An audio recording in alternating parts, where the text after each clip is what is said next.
Both teams anxious, Shoot that thing! yet aggressive. Change of defense, eh?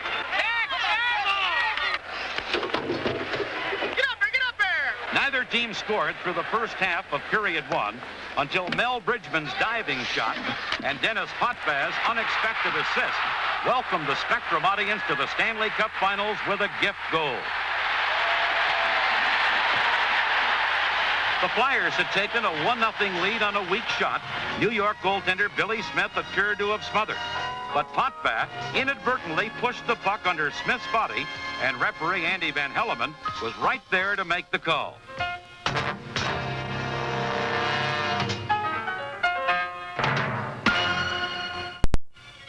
After a power play score by Mike Bossy gave the Islanders a 1-1 tie, Potvaz decided it was time for him to put the puck in the other goal. He took a centering pass from Clark Gillies and skillfully redirected the puck off his skate and onto his stick to give New York a 2-1 advantage right in the city of brotherly love. The lead didn't last as the Flyers answered with 2 goals of their own, but they could not make their 3-2 lead stand up either. With less than 4 minutes left in regulation time and the Islanders on a power play, Flyer Bill Barber lost his stick, thereby creating a virtual 5-on-3. Stefan Persson slipped into the slot, and for the second time on the night, an Islander defenseman lit up the red light. The contest was tied 3-3. Throughout the year, these two teams have played to a standstill, both winning 2 games by identical scores. Now it would take sudden death overtime for one to gain the upper hand. Play was even until Jimmy Watson clotheslined John Tonelli, who would have been in all alone for an open shot. As in the semis with Minnesota, the Flyers were taking a lot of penalties. Could they afford such liberties against the Islanders? For an incredible third time, a New York defenseman moved into the slot and scored.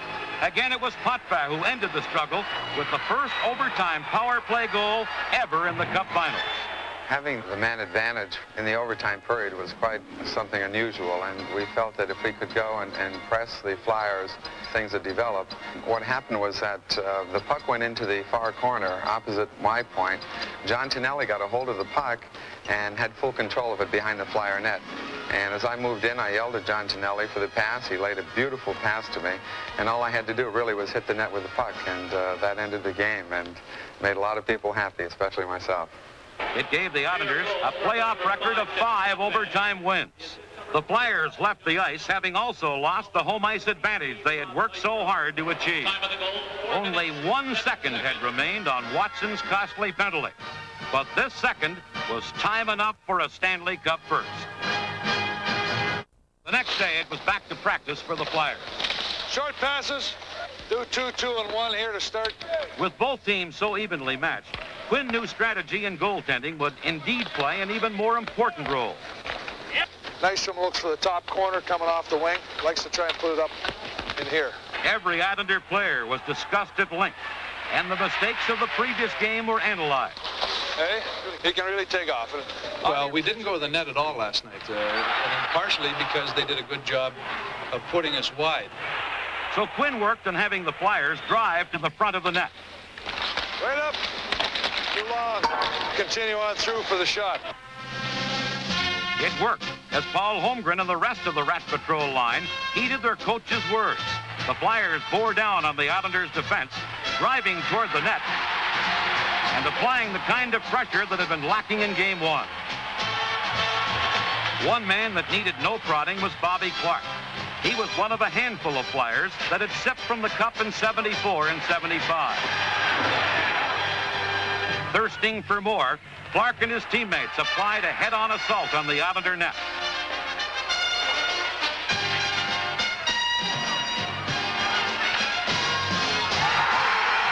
Bob Kelly scored his first goal of these playoffs, and Clark's 4 playoff points on the night would give him 101, third best among active leaders.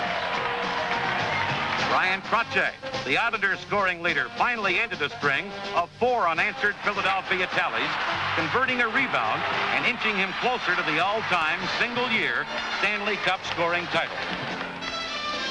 But with scrappy Kenny Linsman barking the signals, the Flyers resumed their onslaught. Linsman fed Paul Holmgren a perfect pass for his third goal of the contest. It was Holmgren's first hat trick ever, and the first time in the Cup Finals that a United States-born hockey player had achieved such a feat. With an 8-3 win, Philadelphia had regained their competitive edge and were anxious for the trip to Long Island.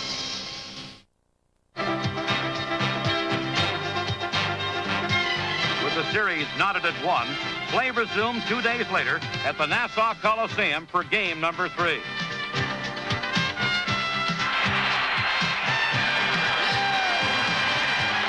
Islander fans were quite confident. Philadelphia had 3 power play chances in the first period, but 3 times Billy Smith frustrated them.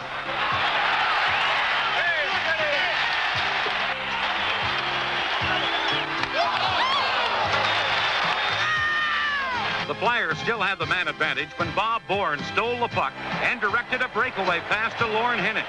Henning had only to beat Bill Mear, who was starting his first game of the finals.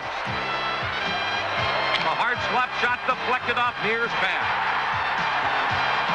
This was the Islanders' 7th shorthanded goal in the playoffs, beating the Rangers' year-old record of 6. The goal had to be a great psychological lift, especially after the drubbing they had sustained in Philadelphia. Furthermore, New York's physical play was taking its toll on the Flyers as Paul Holmgren and blue liner Jimmy Watson both went down with injury. The Islanders put their feared power play back into swing. They were on the verge of blowing this game apart, and forward Mike Bossy said they owed it to their incredible power play. The power play worked the way it worked in the first game. We weren't getting that many shots, but the shots that we were getting were right on target. You know, we don't have a power play where we have one set play. No, and they showed the Flyers the difference, exploding for 5 consecutive power play goals as the Flyers fell 6-2 in the game and 2-1 in the series. Still, Islander coach Al Arbour remained cautious. Both clubs are a little similar. They're good skating clubs and a lot of offensive strength. When they're on their game like they were the other night and we were on our game like we were tonight, anything can happen. There also was an air of unpredictability to the Stanley Cup luncheon as the gathering waited to hear the selection for Coach of the Year. In his first full year, Pat Quinn won the very award Al Arbour received last year. Being from outside the organization, and I believe you could ask players throughout the league, if there was one organization that typified the word team, they'd probably say the Flyers. This first-place team didn't rely on any one man. Not one of them was amongst the 25 leading scorers. Such was their balance. However, the Islanders had finished as the NHL's hottest club, and in this series, their architect, general manager Bill Torrey, thought early leads a main reason for blowouts the 2 previous games. Last night, we got a shorthanded goal, which really picked us up, and then our power play started to work. So I think in any playoff game, emotion is a very, very important factor. Emotions remained high for Game 4, with everyone participating.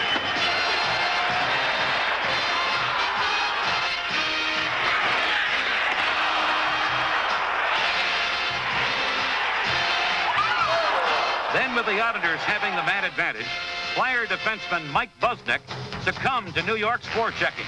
Clark Gilly stole the puck and sent it across to Mike Bossy for an easy goal. After the teams traded scores, New York put on the pressure.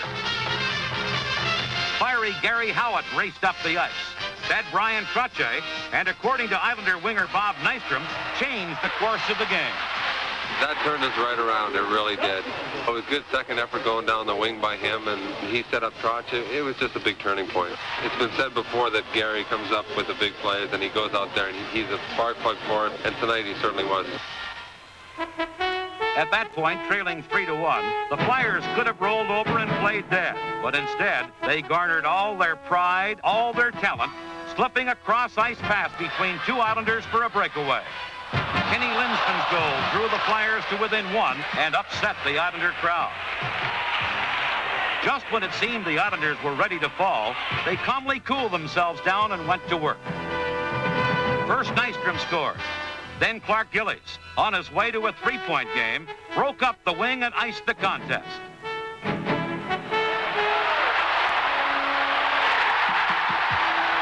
New York had earned a hard-fought 5-2 triumph for a 3-1 lead in the series. Only Toronto in the 1942 finals had come back from a deficit this great. But Brian Trottier knew the lure of the cup often brought out the best in a team. This was by far the hardest game we've played against Flyers. Let people say there was no emotion out there tonight. I'm drained, and I'm sure they are too, because they played a hell of a game. In this Philadelphia arena, they had been called the Broad Street Bullies. But for Game 5, intimidation would matter little. The Flyers had an uphill climb, but their fans never gave up hope. Flyers in 7, man. They're going to take it all. Because it's destiny. Why? Because we're the best. It could kill them. Of course, us. Flyers. It's not all over. You got to have faith in your team. It's my team, and they're going to win. Philadelphia had their backs to the wall, and the Spectrum crowd gave them a rousing standing ovation, especially after learning that Holmgren and Watson would again see action. In their 8-year history, the Islanders had been unable to win the big one. All right, gents, good luck to both of you. Let's go. Tonight would test the fortitude of the two best teams in hockey.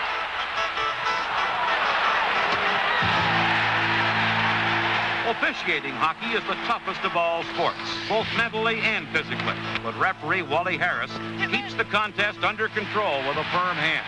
Yes! Go! Eddie, you got the stick up. You got him with a high stick in. That's all I want. In.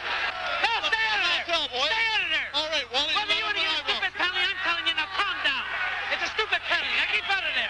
I know, yeah, but I don't blame you. The only trouble is, Smitty, you broke the stick on him. And that's the fight. Both of you guys have taken a pushing before. We don't need that stuff. The Flyers had come out snarling, but fell behind when Stefan Persson opened the scoring by beating Peters to the glove side. The chance of a third Stanley Cup was rapidly slipping from their grasp, but the Flyers gritted their teeth and dug down deep. And after Clark tied it, Rick McLeish sent them ahead 2-1.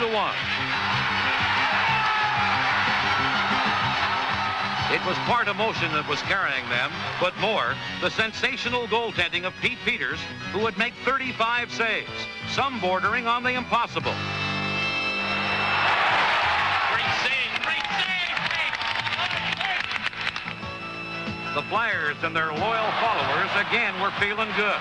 Let's go, Flyers!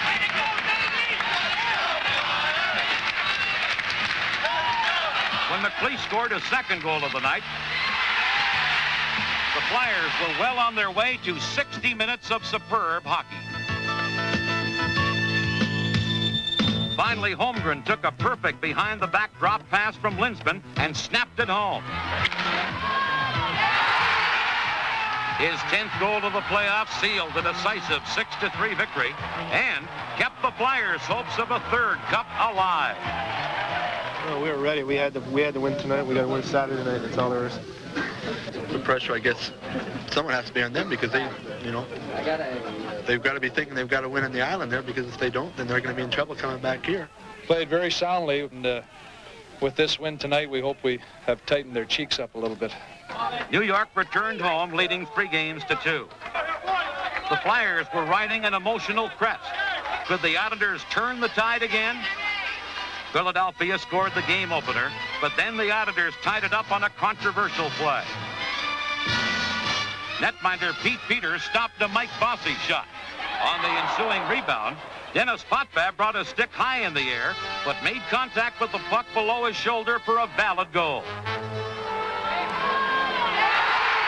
The Islanders established a new postseason record with 14 power play goals, while Brian Trottier's assist gave him the all-time single-year playoff scoring title. With the game tied 1-1, Clark Gillies dropped a pass behind the blue line to Butch Goring, but the official missed the offside call, allowing play to continue. Seconds later, Dwayne Sutter gave the Islanders the lead. To Islander fans, it was a goal, and that was all that mattered. With his knee braced and heavily taped, Paul Holmgren fought through 3 Islanders to help give the Flyers renewed life, passing to Brian Kropp, who tied the game. Now 2-2. It was a brand new hockey game, but it didn't stay that way for long. New York took the plate of the Flyers in the second period, out-shooting Philadelphia 12-6 with all-out hustle. Come on, boys.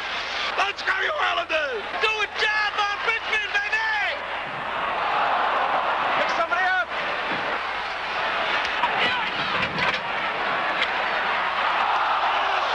Their effort culminated with 2 goals, one by Nystrom, and this one from Mike Bossy.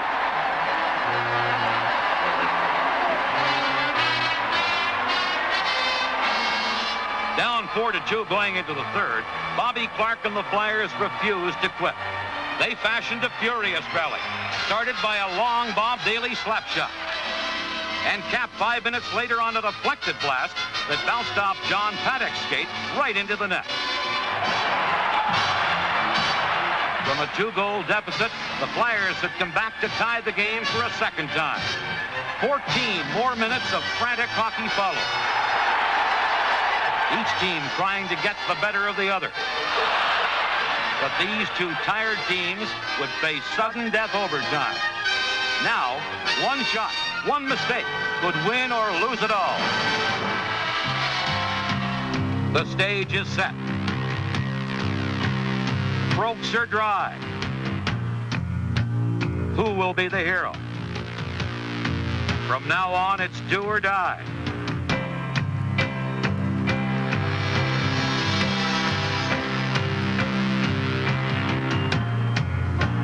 Both coaches braced themselves for what could be agony or ecstasy. The pounding pressure continued through 7 minutes of extra play. Each team trying to unnerve the other until... Islanders number 10, Hennon. To Tonelli. Here's Tonelli with Nystrom. The pass to Nystrom.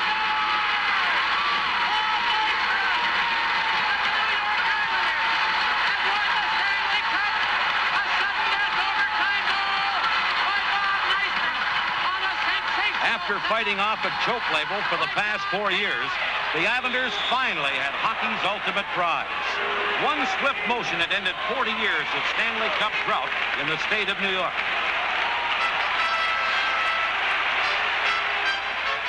There was the joy of the winners.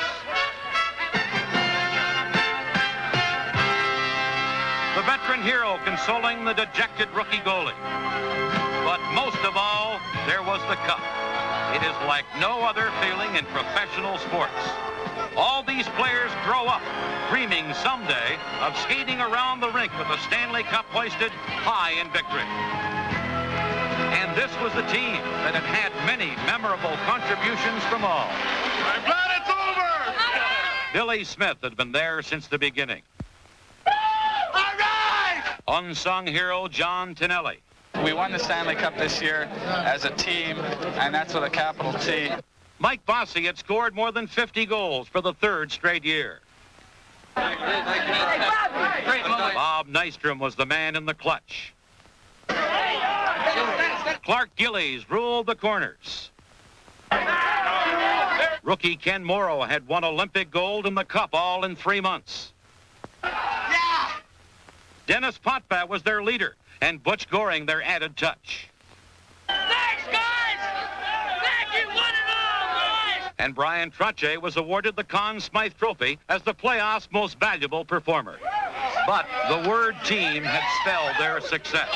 With it came the taste of champagne for the 1980 Stanley Cup champions, the New York Islanders.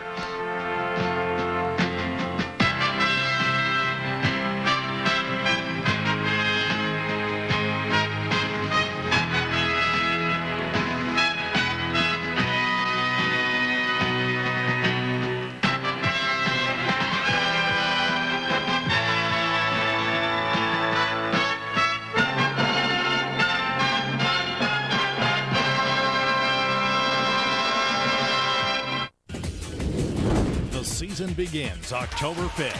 I love to see that. Look at the stick handling. Here he is in. He scores! NHL On the Fly Final Premieres October 5th on the NHL Network. You're watching the NHL Network. Hotels.com. We know hotels inside and out. A special inside the game, and as someone once said, it was a moment when kids all over Long Island put down their gloves and picked up a hockey stick. There are few things that compare. It's hitting a home run to win the World Series. It was an epic moment in sports. It was Bobby Nystrom's goal that won a Stanley Cup. I dreamt about it and thought about it a lot. I mean, even from the standpoint of being a hero, you know, like being a police officer or a fireman or saving somebody.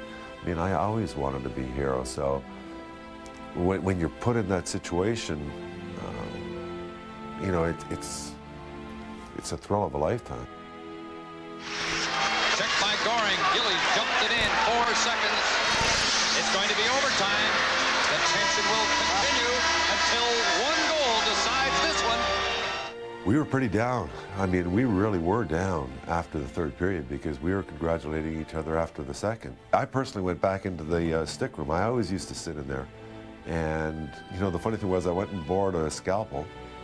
And I tell this story, people think I'm crazy, but I was just sitting in there just kind of biding the time, you know, like it's very tough to just sit, you know, and just wait.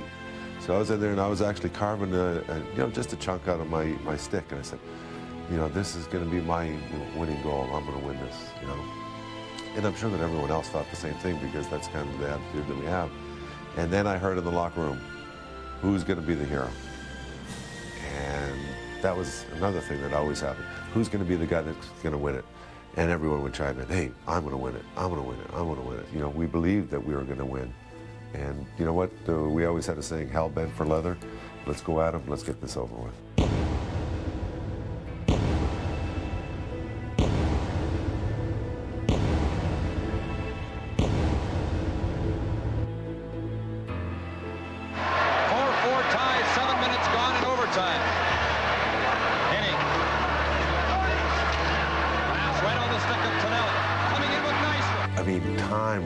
Slowed down, you know, because, well, maybe it didn't slow down. It's just that I thought of so many things before the puck even came to me as to what I was going to do with it. Oh, man, the thought went through my head. Thank God I didn't deke, you know, I probably would have lost it. When I saw it deflect and I saw that it was going up high, it seemed like Peters was a little bit slow to react. I think he thought Johnny T was maybe going to shoot. And I could watch it, and I saw it. I said, this definitely is going to go over him. And I knew that it was going in. Bob Nystrom scores the goal. The Islanders win the Stanley Cup. As soon as the puck went in, I heard. And in looking at photographs after the fact, you could see the fans behind the net where the camera angle was, where they were kind of up, and then they were up. And then I could just hear them pounding on the glass.